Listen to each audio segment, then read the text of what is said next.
Good morning, ladies and gentlemen. Welcome back to another episode here on European Confessions. The following confession that you're going to be listening to, it comes from a conversation that I had with our dear sister. The conversation, it reads like this.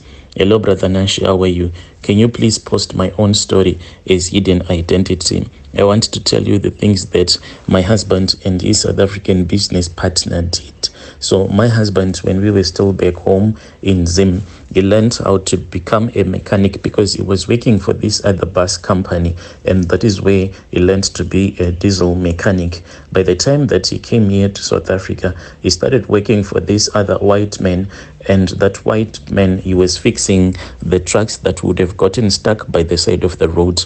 My husband was always complaining, but I can say that at least we were better. We were not poor, but we were just managing. We actually had a good life, but my husband, he said that he wanted more, and that white guy said, no, if you want more, then you need to start your own company. That was when my husband started his own company. At first, the company was not registered, so when it came time for the company to be registered, we were told that the requirements was that there was a South African director that was going to be needed. So amongst some of the guys that my husband had once worked with, he then took one South African guy who was not like a fully mechanic. He did not know a lot of stuff. He took him and he spoke with him about this business venture. My husband was going to bring the experience, the money and everything, and the South African guy, all that was needed was his ID so that he can become the main director of that company. That is how my husband became friends with this guy who is more like a brother to him now. Everything that they do together. You just do not know the secrets that they keep. They even keep secrets from us. And I am friends with that South African guy's wife, but she also complains about the friendship that is there between my husband and her husband. But all of these things, it started to get worse when my husband and his South African business partner went to Mozambique.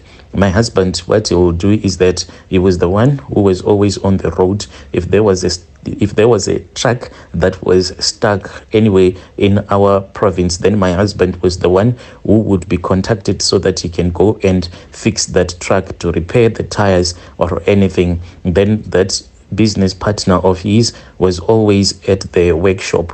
But we can say that at least we were managing. We were living in a good house, and that guy, because he was South African, he was able to even get a house through the bank loans and everything. But still, my husband and his business partner, they wanted more. They kept on talking about becoming millionaires. They were tired of being thousandaires. This is what they used to say. Then they would laugh. They said that to them 1,000 or 100,000 rands, it meant nothing. They wanted to know that at least they have millions and millions of rands in their bank accounts. We tried to counsel them that at least we had a good life. There was no need for them to keep on pushing and getting involved in deals that were going to get them in trouble. But still they kept on pushing, and that was when my husband and his friend said that they were about to get this other very big contract with this other big company. So all that they needed was to go to Mozambique to communicate with one of the owners, since he's from Mozambique. So that was when my husband and his South African business partner went to Mozambique. But then things started to change. My child became so ill, and when we took my child to the doctors, that was when we were told that my child had a disease, a rare disease that cannot be cured. It can only be managed. And we were given a deadline. We were told that within a year my child was going to die, for they said that the cancer, the problem for it to be cured was that the cancer, it was in his blood. That is where these cancer cells were operating. So we were told that within a year my child was going to die. Each and every night, sometimes my child will struggle to breathe, and when I'll be holding my child in my arms crying and cursing God, then my husband will start to laugh. Sometimes he would actually play a comedy movie whilst our child was really ill, so I could not understand his behavior. Then there was this other time when I actually cursed God and I said, oh God, why have you abandoned me? Why are you quiet? Then my husband said, you You need to be careful, otherwise you are going to bring curses upon your life. How dare you curse God? So I said, what else do you want me to say? My child is sick. I have been told by the doctors that within a year we are going to lose our child. So what do you want me to do? God has to answer me, and he needs to answer me like right now.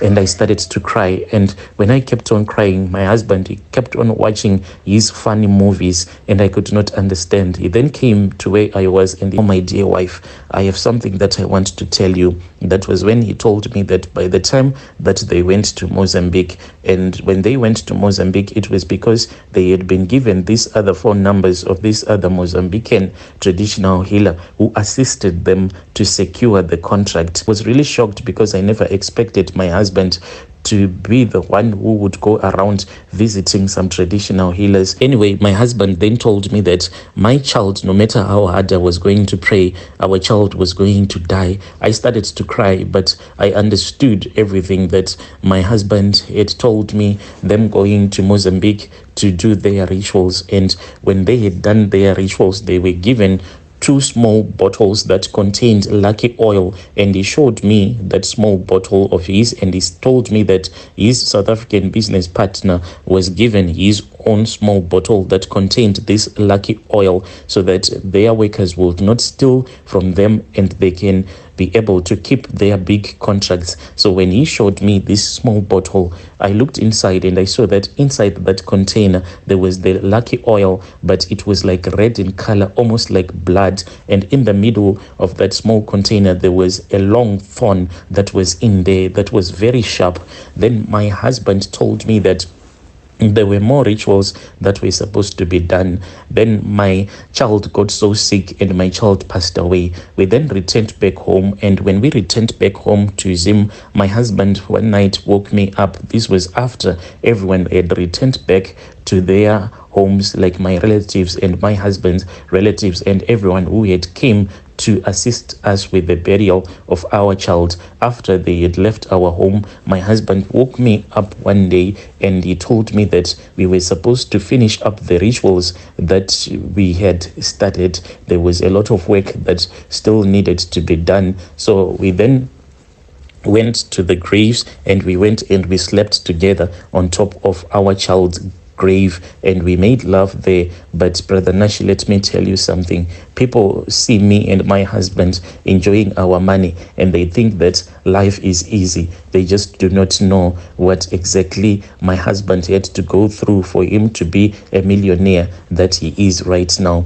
Whilst I was lying on top of my child's grave, my husband then took his manhood and he opened up that small bottle and he removed the thorn that was inside that small bottle. You know, like on a man's manhood, there is that hole that they used to urinate. That is where he started to push in that sharp. That is where he started to push in that sharp thorn. My husband cried, but still he had to do it because he was told that he had to push in this thorn until it was completely inside his manhood. He cried. He fell down as he was shaking with the pain that he was feeling. Even the time when he was pulling this thorn out, he kept on crying. So each and every time that he would have made love to me, he was supposed to push in that thorn inside his manhood. He did this 4 times, and he told me that this is what they had agreed upon,